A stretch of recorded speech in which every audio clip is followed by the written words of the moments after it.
நம்ம போகும்போது எபிரேயர் 11ஆம் அதிகாரம் கடைசி 2 வசனங்களை நாம் வாசிக்கலாம்.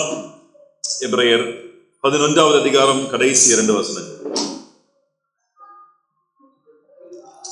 சேர்ந்து வாசிக்கலாம். 2 வசனங்கள் தான். 39வது வசனம், 40வது வசனம்.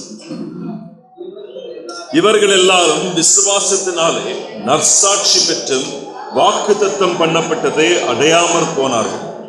அவர்கள் நம்மை அல்லாமல் பூர்ணராகாதபடிக்கு விசேஷித்த நன்மையானதென்றே தேவன் நமக்கென்று முன்னதாக நியமித்திருந்தார்.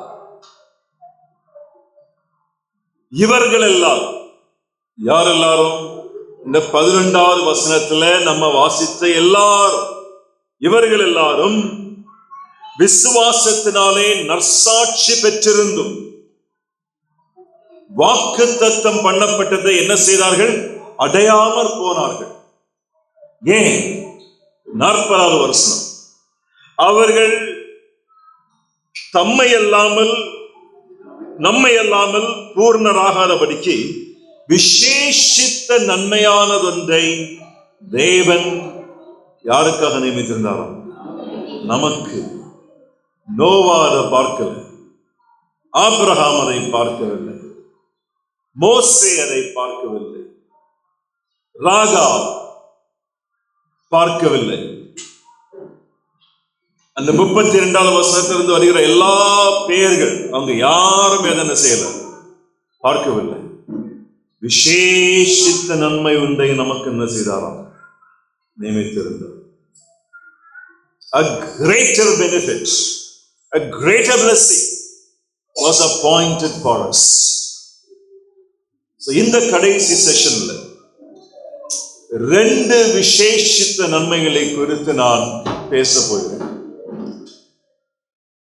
என்னுடைய ஜெபம் என்னன்னு சொன்னா, இந்த கடந்த 2 நாட்கள், இன்னைக்கு 3வது நாள் கேட்ட எல்லாவற்றையும் மறந்துட்டாலும் இந்த 2 காரியத்தை மட்டும் என்ன செய்யுங்க, ஞாபகத்தில் வைத்து வீட்டுக்கு போங்க. 2 ஈஸியான காரியம். தேவன் நமக்கு நியமித்த விசேஷித்த நன்மை.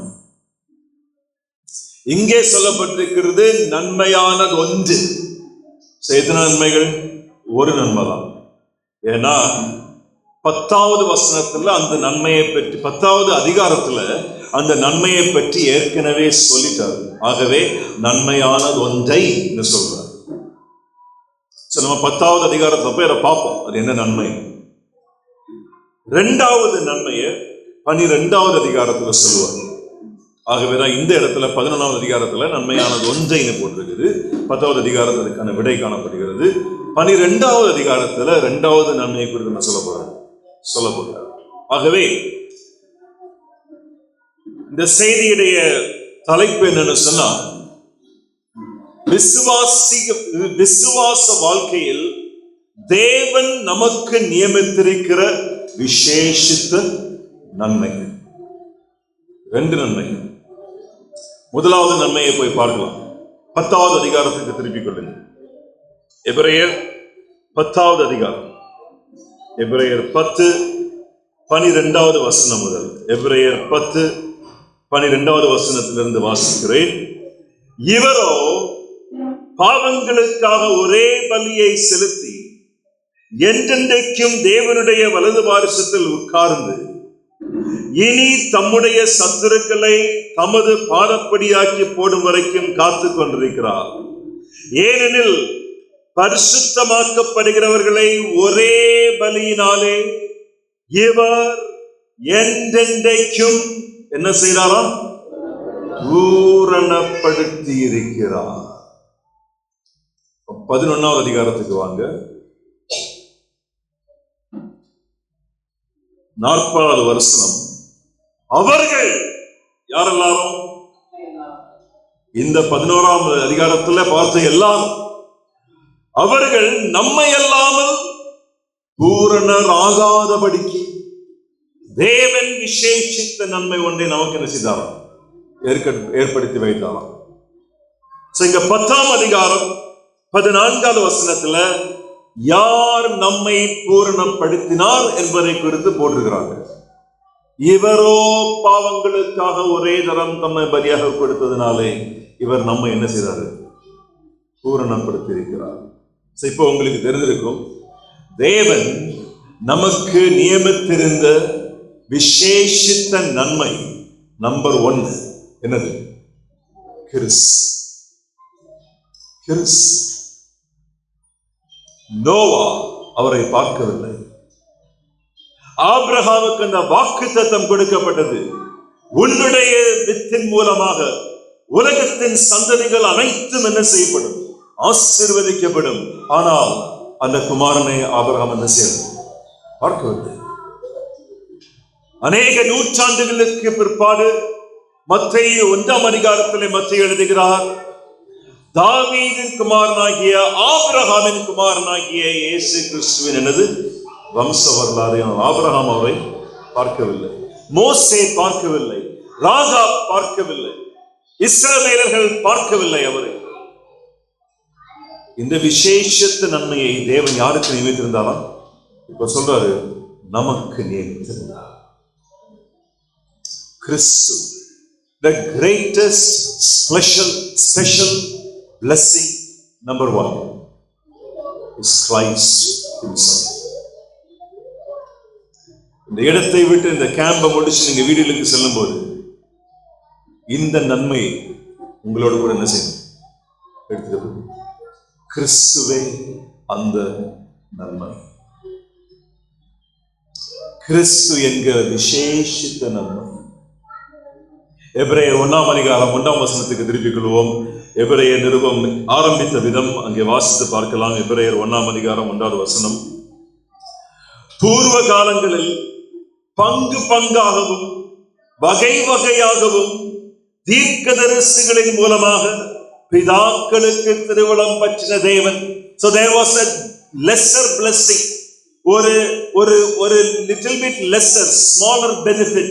அந்த பெனிஃபிட் தான் யாருக்கு இருந்ததா? பூர்வ காலத்தின் பிதாக்களுக்கு. அவர்களுக்கு எப்படி தெரிய வந்துருச்சு? பங்கு பங்காக, கொஞ்சம் கொஞ்சமாக, வகை வகையாக, தீர்க்க தரிசனங்களின் கொஞ்சம் கொஞ்சம் தீர்க்க தரிசனங்கள் மூலமாக பூர்வ காலத்தின் பிதாக்களுக்கு தேவன் என்ன செய்தார்? திருவுளம் பற்றினார். யார் அந்த பிதாக்கள்?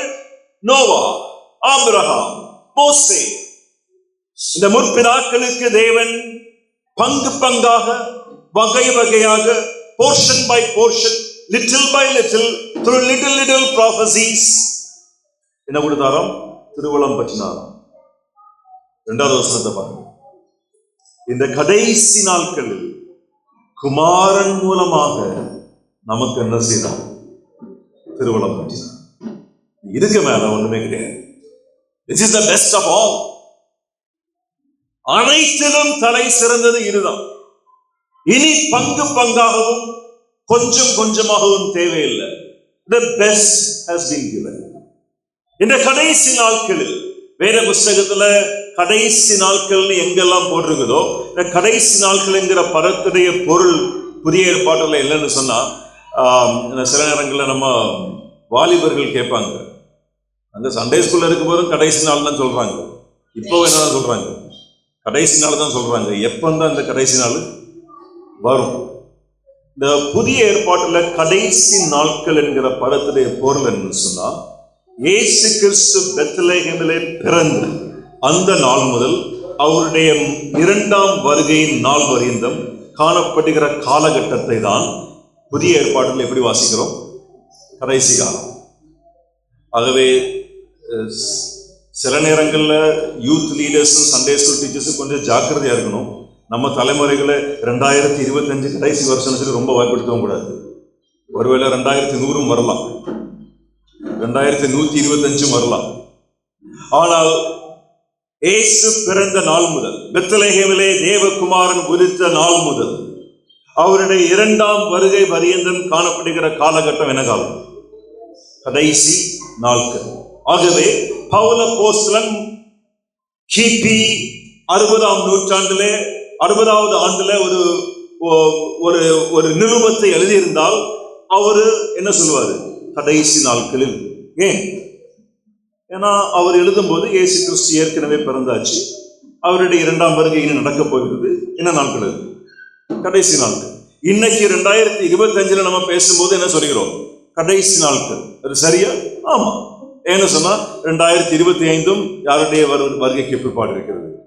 இயேசு கிறிஸ்துனுடைய வருகைக்கு பிற்பாடு. ஒருவேளை 2100 2125 வந்தாலும் அது என்ன நாட்கள் தான்? கடைசி நாட்கள். இந்த கடைசி நாட்கள்ங்கிற பதம் புதிய ஏற்பாடுல is not referring to calendar days. Calendar நாட்களை குறிக்கிற பதம் அல்ல. இது ஒரு யுகத்தை குறிக்கிற பதம்.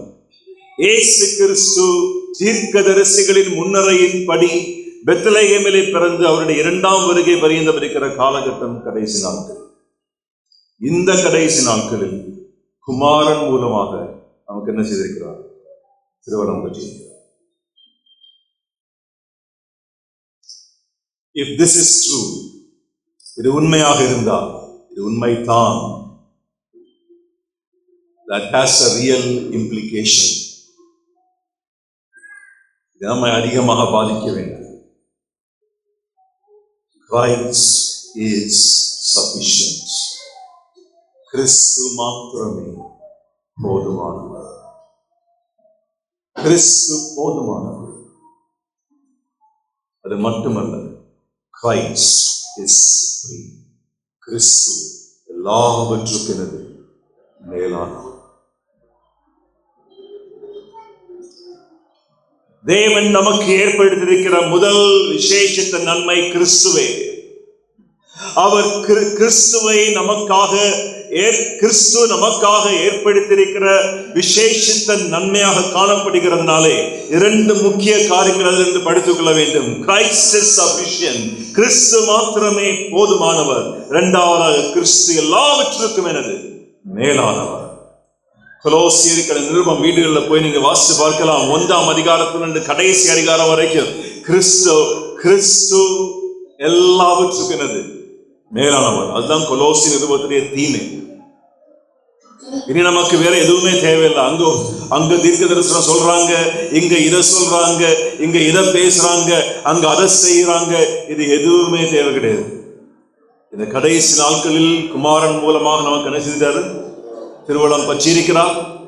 அந்த குமாரன் போதுமானவர். அந்த குமாரன் எல்லாவற்றிலும் தலை சிறந்தவர், உயர்ந்தவர். கிறிஸ்துவுக்கு அப்பாற்பட்டு நமக்கு எதுவுமே என்ன வேண்டாம், தேவையில்லை. அப்படி தேவையாக இருக்கும் என்று சொன்னால் அது கிறிஸ்து ஏற்படுத்தின காரியமாக இருக்க வேண்டும். அதுதான் 2வது பாயிண்ட் நான் சொல்லுவேன், வருவோம். அப்படி ஏதாவது நமக்கு தேவையாக இருக்கும் என்று சொன்னால் அதுவும் கிறிஸ்துவால் ஏற்படுத்தப்பட்ட ஒரு காரியமாக இருக்க வேண்டும். இல்லை என்றால் அது நம்முடைய ஆவிக்குரிய வாழ்க்கைக்கு என்னது தேவையில்லை. Christ is sufficient. Christ is supreme. தேவன் நமக்கு ஏற்படுத்திய இரண்டாவது விசேஷித்த நன்மை. முதல் நன்மை என்னது? கிறிஸ்து. Take home Christ. Take home Christ. கிறிஸ்துவை எடுத்து செல்லுங்கள்.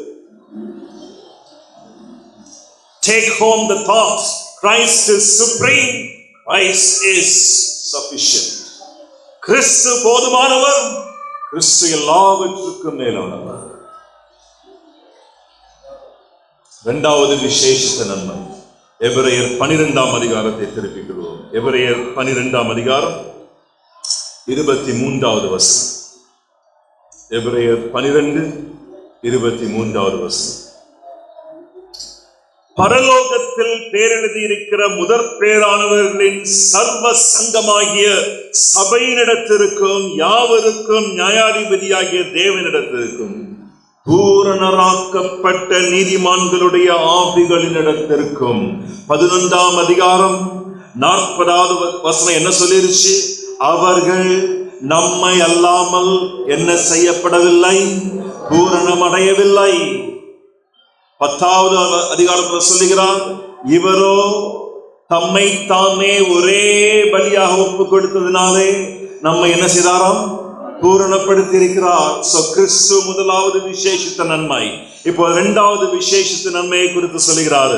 பரலோகத்தில் பேரெழுதியிருக்கிற முதற் பேராளர்களின் சர்வ சங்கமாகிய சபையினிடத்திற்கும் யாவருக்கும் நியாயாதிபதியாகிய தேவனிடத்திற்கும் பூரணராக்கப்பட்ட நீதிமான்களுடைய ஆவிகளினிடத்திற்கும். இந்த பூரணமாக்கப்பட்ட நீதிமான்களுடைய ஐக்கியம், சங்கம் எது? சபை. இப்ப உங்களுக்கு தெரிஞ்சிருக்கு. The second special benefit from God is what? Church. Number one, Christ. Number two, church. ஆபிரகாமுக்கு சபை கொடுக்கப்படவில்லை, நோவாவுக்கு சபை கொடுக்கப்படவில்லை, மோசேக்கு சபை கொடுக்கப்படவில்லை, ராஜாவுக்கு சபை கொடுக்கப்படவில்லை, பாராக், கிதியோன், தாவீது, யெப்தா, சாமுவேல் சபை கொடுக்கப்படவில்லை. கிறிஸ்து சொன்னார், இந்த கல்லின் மேலின் சபையை கட்டுவேன், பாதாளத்தின் வாசல்கள் அவற்றை என்ன செய்ய முடியாது, மேற்கொள்ள முடியாது.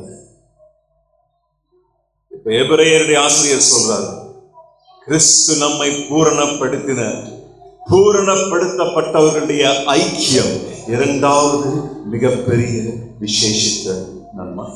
முதல் நன்மை யார் நம்மை பூரணப்படுத்தினாரோ அவரே முதல் நன்மை. அது யாரு? கிறிஸ்து. இரண்டாவது நன்மை பூரணப்பட்டவர்களின் ஐக்கியம். இரண்டாவது நன்மை church, the assembly of God, the gathering of believers. விசுவாசிகளின் சபை கூடி வருதல் தேவனால் நமக்கு ஏற்படுத்தப்பட்ட இரண்டாவது மிக பெரிய நன்மை. இதை நாம் மறந்து விடவே கூடாது. ஏன் சபை? இங்க எபிரேயர் விசுவாசிகளுக்கு இது ஒரு பெரிய பிரச்சனையாகவே காணப்பட்டது. பாருங்கள், 13வது வசனத்தை நீங்க வாசித்து பார்த்தீங்கன்னா தெரியும். 13வது வசனம் 13வது அதிகாரம் 17வது வசனத்தில் சொல்லப்பட்டிருக்கிறது, உங்களை நடத்துகிறவர்கள் உங்கள் ஆத்துமாக்களுக்காக உத்தரவாதம் பண்ணுகிறவர்களாய் விழுத்திருக்கிறவர்களானபடியால் அவர்கள் துக்கத்தோட அல்ல சந்தோஷத்தோட அதை செய்யும்படிக்கு அவர்களுக்கு கீழ்ப்படிந்து அடங்குங்கள். அவர்கள் துக்கத்தோட அப்படி செய்யாமல் அது உங்களுக்கு செய்தால் அது உங்களுக்கு பிரயோஜனமாக இருக்க மாட்டாதே. இங்கு நடத்துகிறவர்கள் யாரு? போதகர்கள், மூப்பர்கள். 10வது அதிகாரத்தில் ஏற்கனவே சொல்லிட்டாரு, சபை கூடி வருகிறதை சிலர் விட்டு விடுகிறது போல நீங்கள் என்ன செய்யக்கூடாது? விட்டுவிடக்கூடாது. சில எபிரேய கிறிஸ்தவர்கள் சபைக்கு போகல. ஏன் போகல? சபையை நடத்துறவங்கள பிடிக்கல. அவங்கள பிடிக்கல. சபையை நடத்துறவங்கள பிடிக்கல. அதனால என்ன செய்யறது? சபைக்கு போகல. சிம்பிள். 10வது அதிகாரத்தில் சொல்றாரு, சபை கூடி வருதலை சிலர் விட்டு விடுகிறது போல நீங்களும் விட்டு விடாமல். 13வது அதிகாரத்தில் சொல்லுகிறார்கள், உங்களை நடத்துகிறவர் உங்கள் ஆத்துமாக்களை விழிப்போடு என்ன செய்யறாங்களாம்? கவனித்துக் கொள்கிறார்கள். அவர்களுக்கு அடங்கி இருங்கள். இன் எசன்ஸ் என்ன சொல்றாருன்னா, வீட்டை விட்டு எங்க போ? சபைக்கு போ. சபையை வழி நடத்துகிறவர்களுடைய பொறுப்பு சபைக்கு வருகிறவர்களுக்கு எல்லாருக்கும் பிரியமாக நடக்க வேண்டும் என்கிற பொறுப்பு அல்ல. அவர்கள் நம்முடைய ஆத்துமாக்களை விழிப்போடு என்ன செய்கிறார்கள்? கவனித்து சொல்கிறார்கள். இந்த சபை எனக்கு எதற்காக தேவை? Simple answer. சபை உங்களுக்கு எனக்கு எதற்காக தேவை என்றால், தேவன் இந்த யுகத்தில் நியமித்திருக்கிற அனைத்து காரியங்களும் நம்முடைய ஆவிக்குரிய வாழ்க்கைக்காக தேவன் நியமித்திருக்கிற அனைத்து காரியங்களும் எதன் மூலமாக செயல்படுத்தப்பட வேண்டும்? சபையின் மூலமாக. வேறு எந்த இன்ஸ்டிடியூஷனும் கிடையாது. அப்போஸ்தலர் 2ஆம் அதிகாரம் திருப்பிக் கொள்ளலாம். அப்போஸ்தலர் 2ஆம் அதிகாரம். தேவன் இந்த யுகத்துல நமக்காக நம்முடைய வளர்ச்சிக்காக எதையெல்லாம் நியமித்திருக்கிறார் பாருங்கள். 42வது வசனம். அப்போஸ்தலர் 2ஆம் அதிகாரம் 42வது வசனம். அவர்கள் அப்போஸ்தலருடைய உபதேசத்திலும் அந்யோன்யத்திலும் அப்பம் பிட்குதலிலும் ஜபம் பண்ணுதலிலும் உறுதியாய் என்ன செய்தார்கள்? தரித்திருந்தார்கள். எங்க? சபையில. சபை அப்போஸ்தலருடைய உபதேசத்தை உபதேசமாக கொடுக்க வேண்டியது யாருடைய கடமை? சபையின் கடமை. யூத் கேம்புடைய கடமை கிடையாது. அது ஒரு மிஷனரி ஸ்தாபனத்துடைய கடமை கிடையாது. என்னை தவறாக யாரும் புரிந்து கொள்ள வேண்டாம். நான் வாலிபர்களுடைய ஊழியங்களுக்கோ இல்ல மிஷனரி ஸ்தாபனங்களுக்கோ எதிரானவன் கிடையாது. அதையெல்லாம் அதிக மரியாதையோடு நான் பார்க்கிறவன்.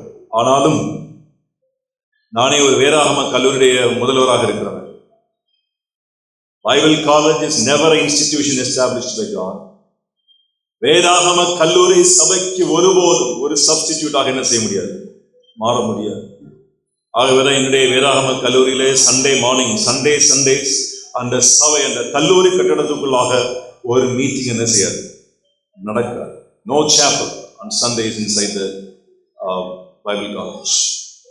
சண்டே ஞாயிற்றுக்கிழமை வந்துருச்சுன்னா ஒவ்வொரு ஸ்டூடெண்டும் காலேஜை விட்டு வெளியில போய் எங்க போயிடும், ஒரு சபைக்கு போயிருங்க. சாப்பல்ல ஈஸியாக கூடி இருந்துட்டு நாங்களும் இங்க சர்ச்சைன்னு சொல்லிட்டு இருக்கோம். இது இப்போ ஒரு பெரிய ட்ரெண்ட். சபையில யாரையும் பிடிக்கலாம்னு என்ன செய்யலாம், கணவனும் மனைவி 2 பிள்ளைகளும் வீட்டில இருந்து டேமர் நடிச்சு பாடிட்டு இதுதான் எங்க சர்ச்சுன்னு சொல்லிக்கலாம். It's very important to know what makes a gathering church. அவங்கள்ட்ட போய் அம்மா இது சபை இல்லை, இது அப்பா இது சபை இல்லைன்னு சொன்னா என்ன சொல்லுவாங்க? ஒரு வசனத்தை உடனே சொல்லுவாங்க. என்ன வசனம்? எங்கே 2-3 பேர்கள் என் நாமத்தினாலே கூடியிருக்கிறார்களோ அவர்கள் மத்தியிலே நான் என்ன செய்கிறேன். ஒரே ஒரு ப்ராப்ளம் தான் உண்டு. இயேசு அதை சொல்லும் போது சபை என்ன செய்யணும், ஸ்தாபிக்கப்படாது. அதுதான் ப்ராப்ளம். இயேசு அதை பெந்தைக்கோஸ்து நாளுக்கு முன்னாடி நினைச்சதார் சொன்னார். இயேசு அந்த வார்த்தைகளை சொன்ன போது சபை ஸ்தாபிக்கப்படவில்லை. அந்த வார்த்தையை எடுத்து நம்ம எதை நியாயீகரிக்கிறோம்? இதுதான் சபை. அப்படி பார்த்தாலும் நானும் ஒரு சபையிலே போதகர். எல்லா நாளும் ஈவினிங் எங்க வீட்டில் என்ன செய்வோம், குடும்ப ஜெபம் பண்ணுவோம். நான் என்ன செய்யலாம், திருவிருந்து கொடுக்கலாம். ஏன், இதுவும் சபை தான். என்னுடைய மனைவி, என்னுடைய 2 பிள்ளைகளும் நாங்கள் குடும்ப ஜெபம் பண்றோம். திருவிருந்தை கொடுத்துட்டு இன்னும் அப்பத்தை கொடுத்துட்டு செய்ய முடியுமா? இது ஃபேமிலி ப்ரேயர். அது என்னது? சபை. It's not church. It is an extension of the church. But that is not church. So எந்த கூடுகை உங்களுக்கு சபையை பிடிக்கலன்னா வீட்டில் உட்காந்துட்டு கூடி 4 பாட்டை பாடிட்டு ஒரு கணவனோ மனைவியோ ஒரு வேற சங்கீதத்தை வாசிச்சார், ஒரு போதனையை பண்ணிட்டு நான் சபையை முடிச்சிட்டேன்னு சொல்லிட்டு உட்கார முடியுமா? முடியவே முடியாது. எபிரேயர் நிருபருடைய ஆசிரியர் சொல்லுவாரு, இறங்கி எங்க போ, சர்ச்சுக்கு போ, சபைக்கு போன்னு சொல்லுவாரு. ஏன்னு சொன்னா அவருக்கு அது சபை கிடையாது. சபை என்றால் என்ன? எங்கே 2-3 பேர்கள் சும்மா கூடிட்டு அது என்ன ஆகிறது, சபை ஆகிறது. சபை என்று சொன்னால் இயேசுவின் மேல் தங்களுடைய விசுவாசத்தை வைத்து ஞானஸ்நானத்தின் மூலமாக அவருடைய ரட்சிப்பை பெற்று ஒரு ஸ்தலத்திலே கூடி வருகிற விசுவாசிகள் வேத புஸ்தகத்தின் அடிப்படையிலான சபை தலைவர்களை தங்களுக்கு நியமித்துக் கொண்டு அந்த சபைக்கு ஒரு பேரை கொடுத்து அங்க தீர்மானம் பண்ணி என்ன செய்யணும், ரெகுலரா கூடணும். உங்க வீட்டுல கூடும்போது கணவன் மனைவியும் கூடும்போது யாரு டீக்கன், யாரு பாஸ்டர்? சும்மா நீங்களே பாஸ்டர் சொல்லிட்டு பாஸ்டர் ஆக முடியாது. சும்மா 3 பேர் கூடுறவங்க அது என்ன ஆயிடுது, சபை ஆயிடுது. It's not a church. It's a gathering of believers. அது விசுவாசிகளுடைய கூட்டம், எந்த பிரச்சனையுமே கிடையாது. ஆனால் அது சபை. இந்த கேம்பஸ் தந்திருக்கிற EU ஊழியத்தின் மேல எனக்கு ரொம்ப அதிகமான ரெஸ்பெக்ட், மரியாதை உண்டு. நானே அநேக EU கூட்டங்களுக்கு செய்தியை பகிர்ந்து கொள்வதற்கு சென்றிருக்கிறேன், விசேஷமாக ஆந்திர மாநிலத்தில். EU ஒரு பேரா சர்ச் ஆர்கனைசேஷன், அதாவது பேரா சர்ச். அது சபை அல்ல, சபைக்கு இணையாக, சபைக்கு துணையாக இருக்கிற, நாட் இணை பட் துணையாக இருக்கிற ஒரு ஆர்கனைசேஷன். நன்றாக சுவிசேஷம் ஊழியம் செய்கிற ஒரு ஆர்கனைசேஷன். அநேக கல்லூரிகளிலும் ஸ்கூல்களிலும் சென்று அவர்கள் செய்கிற ஊழியங்கள் மிக அருமையான ஊழியம். அந்த என்னை எப்பெல்லாம் அவங்களுடைய கான்ஃபரன்ஸுக்கெல்லாம் இன்வைட் பண்றாங்களோ, அந்த கான்ஃபரன்ஸ் ஒரு சண்டே வச்சிருந்தாங்க. என்னுடைய வேலை என்னைக்கு முடியும்? சனிக்கிழமை முடிஞ்சிடும். அந்த ஞாயிற்றுக்கிழமை அங்கே நான் இருக்க மாட்டேன். ஏன் தெரியுமாங்க? ஒரு துணை, சபைக்கு துணையாக நிற்கிற ஒரு ஊழி, சபை அல்ல, சபைக்கு துணையாக நிற்கிற ஊழி, அவ்வளவுதான். மோஸ்ட் ப்ராபபிளி ஈயூல இதெல்லாம் பண்ண மாட்டாங்கன்னு நினைக்கிறேன். அது நல்ல அருமையான ஒரு ஊழியம் அது. ஆனா சில ஊழியங்கள், சில மிஷனரி ஸ்தாபனங்கள் என்ன பண்றாங்களா, அன்னைக்கு சபைக்கு போறவங்க எல்லாரையும் சபைக்கு போங்கன்னு சொல்றது அவங்க வேலை. ஆனா அவங்களே என்னைக்கு மீட்டிங் போடுவாங்க? ஞாயிற்றுக்கிழமை காலையில 10 மணிக்கு எல்லா இடத்துலையும் மீட்டிங் ஆரம்பிக்கணும். இவங்களுக்கு என்ன நடக்குது? கான்ஃபரன்ஸ் நடக்குது. அந்த கான்ஃபரன்ஸ்ல முடியும் போது என்ன கொடுப்பாங்க? அப்பம், ரசம். தேவனுடைய மேசை அந்த மிஷனரி ஸ்தாபனத்திலேயே கூடுகையிலே ஞாயிற்றுக்கிழமை என்ன கொடுப்பாங்க. கேட்டா சொல்லுவாங்க, இதுவும் என்னதுதான்? சபைதான். சபையாகிறது அது விசுவாசிகளுடைய கூடுது, அவ்வளவுதான். Not a church.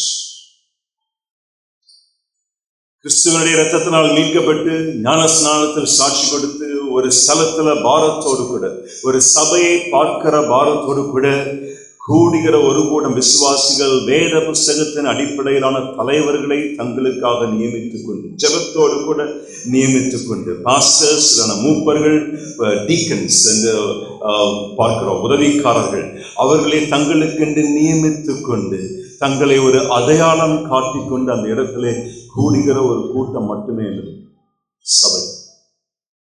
அந்த தேவனால் அவர்கள் தங்களுக்காக நியமித்துக் கொண்ட சபை தலைவர்கள் அப்போஸ்தலருடைய உபதேசத்தில் அவங்க என்ன செய்வாங்க? வழி நடத்துவாங்க. அவர்கள் அப்பன்புக்குதலுக்குள்ளாக அவங்க என்ன செய்வாங்க? வழி நடத்துவாங்க. ஏதோ வீட்டில் இருந்துட்டு நான் கொடுக்கறது இல்லை. அந்த இடத்துக்கு போகணும். லோக்கல் சர்ச் எங்க கூடுதோ அங்க போகணும். It's very important. தேவன் நியமித்திருக்கிற காரியங்கள் இந்த யுகத்திலே நடைபெறுகிற ஸ்தலம் எது? சபை. அப்போஸ்தலருடைய உபதேசம், அந்யோன்யம், அப்பம் பிற்குதல், வேற என்னது? ஜெபம். சபையிலே ஜெப டைம், பிரேயர் டைம். இது எங்க நடக்கணும்? சபை. 2 பேதுரு 3ஆம் அதிகாரத்தை திருப்பிக் கொள்ளுங்கள் தயவு செய்து. 2 பேதுரு 3ஆம் அதிகாரம். 2 பேதுரு 3ஆம் அதிகாரம் 18வது வசனம். நம்முடைய கர்த்தரும் இரட்சகருமாகிய இயேசு கிறிஸ்துவின் கிருபையிலும் அவரை அறிகிற அறிவிலும் என்ன செய்யுங்கள்? வளருங்கள். அப்படி வளரும் போது என்ன ரிசல்ட்? லாஸ்ட் பகுதியை பாருங்க. அவருக்கு இப்பொழுதும் என்றென்றைக்கும் என்ன உண்டாவதாக? மகிமை உண்டாவதாக. இந்த மேல அந்த கல்லுல நீங்க பார்க்கலாம், அட் மெஜோரியம் டெய் க்ளோரியம், ரைட்? அட் மெஜோரியம் டெய் க்ளோரியம். அதாவது அந்த வெளியில எல்லாம் எழுதி போட்டிருக்கிறாங்க AMDG, ரைட்? AMDG நாங்க இங்கே பார்த்துருக்கீங்க. இந்த AMDGனா என்னது? இதுதான் அட் மெஜோரியம் டி க்ளோரியம். அந்த முதல் வரி, அதுக்கு பேர் என்னது? அந்த பொருள் என்னது? அனைத்து மகிமையும் யாருக்கு? தேவனுக்கு. மெஜோரியம் டெய் க்ளோரியம். அனைத்து மகிமையும் தேவனுக்கு. கொஸ்டின் எப்படின்னா, எப்படி தேவன் மகிமைப்படுவார்? இங்க 12வது வசனத்துல போட்டிருக்குது, கர்த்தரும் இரட்சகருமாகிய இயேசு கிறிஸ்துவின் கிருபையிலும் அவரை அறிகிற அறிவிலும் வளரும் போது தேவனுக்கு என்ன உண்டாகும்? மகிமை உண்டாகும். தேவனுக்கு உண்மையாகவே மகிமை உண்டாகணும்னா நீங்க இங்கிருந்து வெளியில போய் இதே மாதிரி ஒரு கட்டடத்தை கட்ட வேண்டிய தேவையில்லை. இந்த கட்டடத்துக்கு பின்னாடி ஒரு சரித்திரமே இருக்குது, அருமையான ஒரு சரித்திரம். அந்த வாலிப பையனை குறித்ததான ஒரு சரித்திரம், எரிக் ஞான ராய். அதை எந்த விதத்துல நான் தரம் தாழ்த்தவோ தட்டவோ இல்லை. அருமையான ஒரு சரித்திரம். தேவனுக்கு மகிமை உண்டாவதாக. நீங்களும் நானும் இங்கிருந்து போகும்போது தேவனுக்கு மகிமை உண்டாகணும்னா இதே மாதிரி ஒரு கட்டடத்தை கட்ட வேண்டிய தேவை கிடையாது. கட்டிட்டு அட்மெஜோரியம் டே குளோரியம்னு போட வேண்டிய தேவை ஒன்றும் இல்லை. இங்கிருந்து வெளியில போய் இயேசு கிறிஸ்துவை அறிகிற அறிவிலும் கிருபையிலும் வளர்ந்தீங்கன்னா என்ன கொடுக்குறீங்க? நீங்களும் போடலாம். அட்மெஜோரியம் டே குளோரியம் ஏடி ஏடிஎம் ஏஎம் டிஜி. ஆனா கொஸ்டின் என்னன்னா, எப்படி இந்த கிருபையிலும் எப்படி இந்த அறிவிலும் நான் வளர முடியும்? பார்க்கலாம். 1 பேதுரு 2ஆம் அதிகாரம், 1 பேதுரு 2ஆம் அதிகாரம் 3வது வசனம். நீங்கள் வளரும்படி புதிதாய் பிறந்த குழந்தைகளைப் போல திருவசனமாகிய களங்கமில்லாத ஞானப்பாலின் மேல் என்ன செய்யுங்க? வாஞ்சியாய். 2ஆம் நிருபத்துல கடைசி வசனத்துல எழுதுறாரு, நீங்கள் இயேசு கிறிஸ்துவின் கிருபையிலும் அவரை அறிகிற அறிவிலும் வளருங்கள்.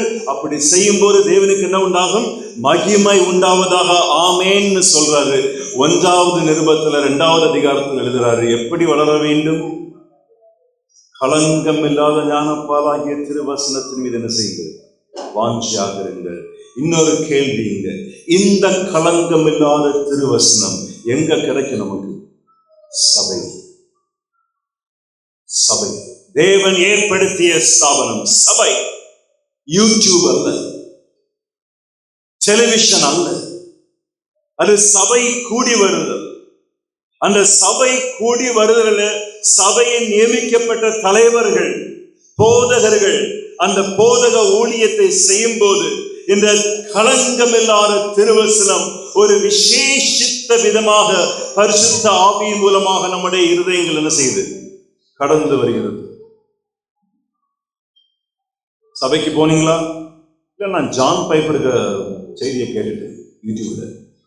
ஜான் பைப்பர் உங்க பாஸ்டர் கிடையாது, அதுதான் ப்ராப்ளம். நான் சுண்டாலுக்கு செய்தியை கேட்டுட்டேன். சுண்டர் உங்க பாஸ்டர் இல்லை, தேவனால் நியமிக்கப்பட்ட பாஸ்டர் கிடையாது. நல்ல ஒரு போதகர். தேவனால் உங்களுக்கு என்று நியமிக்கப்பட்ட பாஸ்டர் யார் கிடையாது? ஜான் பைப்பர் கிடையாது. சபை கூடி வருகிறதை ஒருபோது விட்டு விடாதிருக்கிறது. தேவன் கொடுத்த ஒரு அருமையான நன்மை.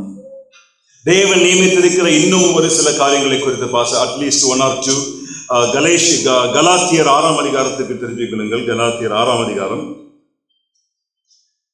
சபையில செய்ய வேண்டிய இன்னொரு காரியம் அப்போஸ்தலருடைய உபதேசம், அந்யோன்யம், அப்பம் பிட்குதல், ஜெபம் செய்தல். அது மாத்திரமல்ல, கலாத்தியர் 6ஆம் அதிகாரத்தை பாருங்கள். சகோதரரை, ஒருவன் யாதொரு குற்றத்தில் அகப்பட்டால் ஆவிக்குரியவர்களாகிய நீங்கள் சாந்தமுள்ள ஆவியோடே அப்படிப்பட்டவனை சீர்பொருந்தவனையும் பண்ணுங்கள். நீயும் சோதிக்கப்படாதபடிக்கு உன்னை குறித்து எச்சரிக்கையாயிரு. ஒருவர் பாரத்தை ஒருவர் சுமந்து இப்படியே கிறிஸ்துவனுடைய பிரமாணத்தை என்ன செய்யுங்கள்? நிறைவேற்றுங்கள். அதாவது தடுமாறுகிற, கஷ்டப்படுகிற, ஆவிக்குரிய வளர்ச்சியிலே தடுமாறுகிற சக விசுவாசிகளுக்கு உதவி செய்கிற இடம் அது சபை. சபை கூடி வருகிறதில்ல, அவர்களுக்கு என்ன செய்யணுமா? உதவி செய்யணுமா? இது வீட்டில் நடக்க வேண்டிய காரியம், இது டீ ஷாப்ல நடக்க வேண்டிய காரியம் அல்ல. இதுவும் யாருடைய ரெஸ்பான்சிபிலிட்டி? சபை. The correction of believers happens there in the church.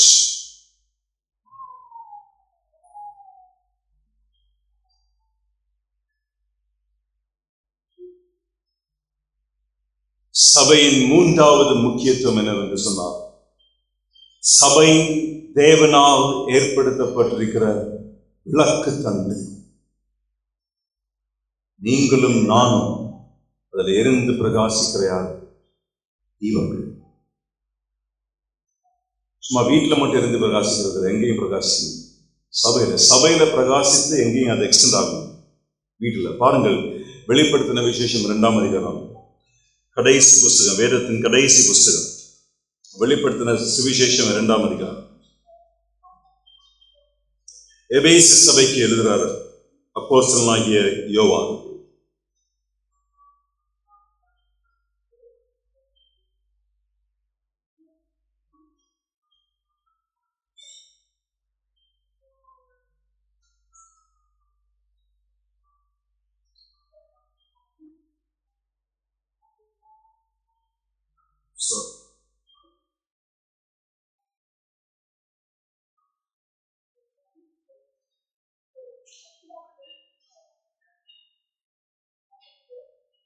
5வது வசனம் அது. வெளிப்படுத்தின விசேஷம் 2ஆம் அதிகாரம் 5வது வசனம் அது. ஆகையால் வாசிங்க வாசிங்க வாசி.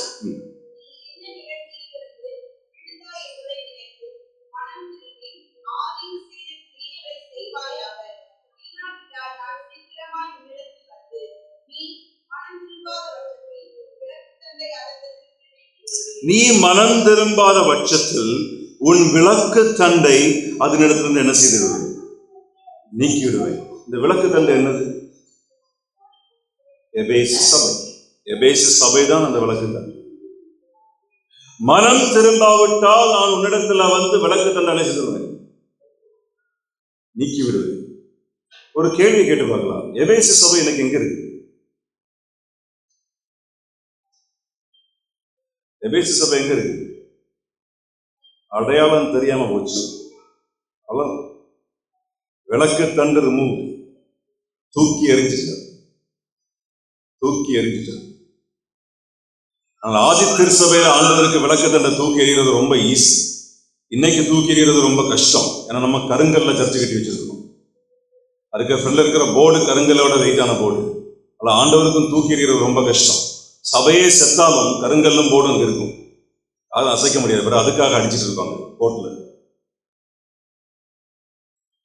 சபை கட்டடத்துக்கு எதிரானவன் நான் கிடையாது. நல்லது. ஆனால் சபை தேவனுக்காக எரிந்து பிரகாசிக்கவில்லை என்றால் no church is no local church has permanent room here on earth. எந்த ஸ்தல சபைக்கும் இந்த உலகத்திலே நிரந்தரமான ஒரு பிளேஸ் கிடையாது. அது எரிந்து பிரகாசிக்கிற வரை மாத்திரமே அது சபை. அது இல்லை என்றால் தேவன் என்ன செய்வார்? விளக்கு தண்டையை தூக்கி என்ன செய்வார்? எரிஞ்சிடும். நீ மனம் திரும்பவில்லை என்றால் நான் உன்னிடத்தில் இந்த விளக்கு தண்டை என்ன செய்வேன்? மாற்றிவிடுவேன், அகற்றி போடுவேன். எபேசு சபையுடைய சரித்திரம். எபேசு சபை இன்றைக்கு இல்லை. 26 ஆண்டுகளுக்கு முன்பாக யோவான் அப்போஸ்தலன் இந்த நிருபத்தை எழுதுகிறதற்கு 26 ஆண்டுகளுக்கு முன்பாக அப்போஸ்தலனாகிய பவுல் இதே சபைக்கு ஒரு நிருபத்தை எழுதினார். அதை நாம் என்ன நிருபமாக வாசிக்கிறோம்? எபேசிய நிருபம். திருப்பங்கள் எபேசிய நிருபம் 6வது அதிகாரம். எபேசிய நிருபம் இது 26 வருஷங்களுக்கு முன்பாக. எபேசியர் 6வது அதிகாரம்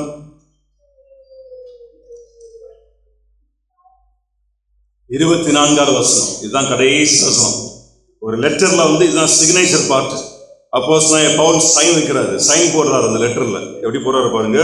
நம்முடைய கர்த்தராகிய இயேசு கிறிஸ்துவினிடத்தில் அழியாத அன்புடனே அன்பு கூறுகிற யாவருக்கும் கிருபை உண்டாவதாக, ஆமென். சைன் போட்டாச்சு. 26 வருடங்கள் கழித்து யோவான் எழுதுகிறார். முதல் கம்ப்ளைண்ட் என்னது? நீ ஆதியில் இருந்த அன்பை என்ன செய்து விட்டு விட்டாய். Just 26 years ago, this church was appreciated for its love. கர்த்தராகிய இயேசு கிறிஸ்துவினிடத்திலே அழியாத அன்பை வைத்திருக்கிற உங்கள் மேல் கிருபை உண்டாவதாக. 26 வருஷத்துல அழிஞ்சிருச்சு. இப்ப ஆண்டவர் சொல்றாரு, மனம் திரும்பு, இல்லை என்றால் நான் விளக்கு தண்டனை செய்வேன். தூக்கி தூர போட்டுட்டார். ஒரு கிறிஸ்தவ சரித்திர ஆசிரியர் கிபி 200ஆம் ஆண்டுல இந்த எபேசு சபை பகுதிக்கு சென்ற ஒரு நபர் தன்னுடைய டைரியில எழுதி வச்சிருக்கிறத இந்த கிறிஸ்தவ சபை சரித்திர ஆசிரியர் எழுதுகிறார். அவருடைய புத்தகத்தில் கிபி 200. இது என்ன டேட்டு? கிபி 96 மோஸ்ட் ப்ராபபிள். ரெவலேஷன் 2. கிபி 200ல ஒரு ஆள் இந்த இடத்துக்கு போனார். அதை குறித்து ஒரு சபை சரித்திரன் தன்னுடைய சரித்திர ஆசிரியர் தன்னுடைய புத்தகத்தில் எழுதுகிறார். இந்த எபேசு பட்டணத்துல போய் அவர் அப்போஸ்தலனாகிய பவுலுங்கிற பெயரை சொன்னாராம். யாருக்கு என்ன செய்யாது தெரியாது. யோவான்கிற பேரை சொன்னாராம். யாருக்கு என்ன செய்யாது தெரியாது. எத்தனை வருஷம்? In between just 26 years. It's all over.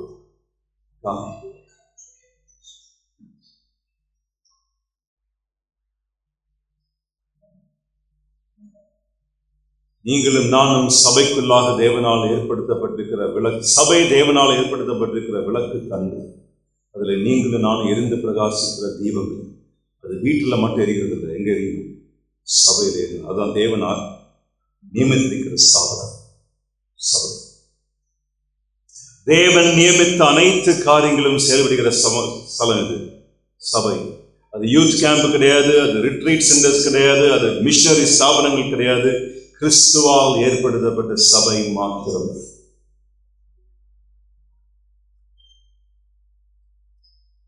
3 நாள் கேம்ப் முடிய போகுது. இங்கிருந்து சற்று நேரத்தில் நீங்கள் எல்லாரும் கடந்து செல்ல போகிறார். Don't leave Christ. Don't leave His church. கிறிஸ்துவை விட்டு விடாதீர்கள். கிறிஸ்துவின் சபை விட்டு விடாதீர்கள்.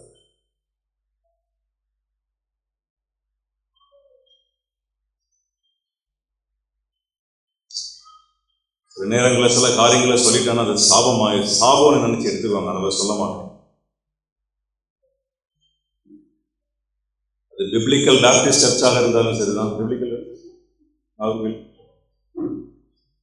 பிப்ளிக்கல் பேப்டிஸ்ட் சர்ச்சாக இருந்தாலும் சரிதான், என்னுடைய பெத்தனி பேப்டிஸ்ட் சர்ச்சாக இருந்தாலும் சரிதான், ஆண்டவர் தூக்கி எரிஞ்சாருன்னா எரிஞ்சதுதான், முடிச்சிருவேன், கதை முடிஞ்சு. நீ மனம் திரும்பாவிட்டால் ஆளுநரிடத்தில் வந்து விளக்கு தண்டனை செய்து தூக்கி போடுவார். Where is the church at Ephesus today? Where is the church at Smyrna today? Where is the church at Philadelphia today? எங்க இருக்கு? 7 சபைகளும் போயிடுச்சு.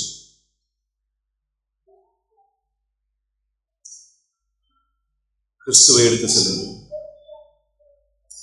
கிறிஸ்துவை பற்றிக் கொள்ளுங்கள். கிறிஸ்துவின் சபையை விட்டு விடாது. நிறைய காரியங்களை பிடிக்காம இருக்கலாம். இந்த சபைக்கு போறது எல்லாருக்கும் பிடிக்கிறதுக்காக அல்ல. சில பிரச்சனைகள் காணப்படலாம், மனஸ்தாபங்கள் இருக்கலாம். எல்லாருக்கும் எல்லாமே சபையில பிடிக்கணும்னு ஒன்றும் கிடையாது. அதை விட்டு விட்டால் அதன் விளைவு பயங்கரமான. கிறிஸ்துவை பற்றிக் கொள்ளுங்கள். கிறிஸ்துவின் சபையை விட்டு விடாது.